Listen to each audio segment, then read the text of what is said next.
Hey everyone, this is SSG, aka Sergeant Sentinel, and welcome to another XPN video game review. Today I'm talking about Gotham Knights, but before I continue, please don't forget to hit that like button if you enjoy this video. Share it with someone else who may enjoy it as well. Don't forget to subscribe to our channel, and to hit that bell icon so you can be notified when we upload new content, whether that is new game review videos or new episodes of our podcasts. Now, before I do continue with this, there is a minor spoiler in here, so I want to put this as early in the video as I can, just to give you a heads up, so if you haven't played Gotham Knights, you proceed with caution, okay? Now, the Gotham Knights video game, not to be confused with the CW television show of the same name, released October 21st, 2022 for Microsoft Windows, the PS5, and the Xbox Series consoles. Gotham Knights was developed by WB Games Montreal, the same studio that put out the Arkham series prequel, Batman Arkham Origins, with WB Games publishing the title. Similar to other games in the Arkhamverse, Gotham Knights has you controlling a masked superhero from the Bat family in a third-person action format.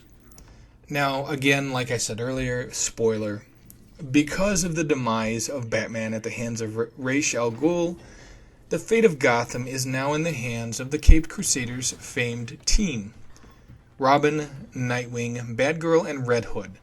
Similar to the Arkham series, verticality and fast-paced combat is a big part of the game, although there are different attacks that cater to different playstyles depending on the hero or heroine that you choose to take control of. Additionally, a big part of this game's focus is cooperative play, and with online co-op multiplayer, Gotham Knights focuses on a premise of teamwork that takes the franchise in a new and interesting direction. Now, with that being said, Gotham Knights is not without its negatives. Originally, the game was supposed to come to last generation consoles as well as current generation consoles, meaning the PlayStation 4 and the Xbox One, but these versions were scrapped so that the team could focus on putting out the highest quality version possible on current generation systems.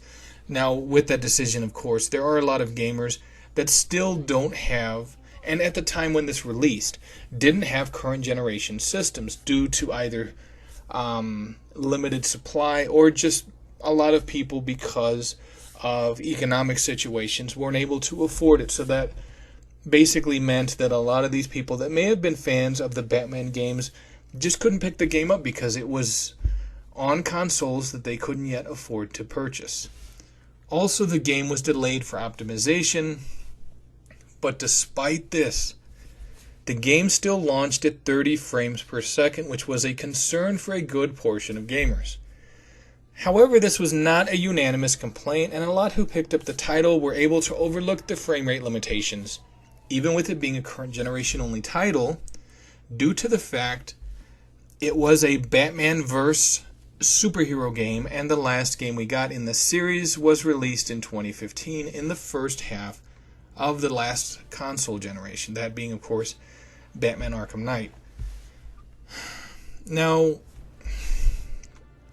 the 30 frames per second is kind of polarizing among the gaming community, and it really depends on how important the frame rate is to you personally. If you don't have a problem with a game that's 30 frames per second locked and has a lot of fun action, I would say that you're not going to mind it too much. And to be honest, that is something that WB Games Montreal could release a patch for in the future to address that. At least give you an option, whether it's 30 frames per second at 4K or 60 frames per second at something like 1440p. So, while it does have a limited frame rate compared to other current generation titles, it is a solid superhero title that definitely reveres the lore of the franchise. And the superheroes you and your friends can play as, it shows these characters with a lot of respect. And because of that, I think it would be a title that a lot of fans of superhero games would really want to pick up, although maybe not at full price. While it is a great game, me personally, I just don't feel that it warrants a full price purchase unless you are a 100% Batman fanatic. Then go for it. Anyway, that's it for this video. Thank you so much for checking it out. I greatly appreciate it. If you did enjoy it, don't forget to hit that like button and to subscribe to the channel and hit that bell icon so you can be notified every time we upload a new video.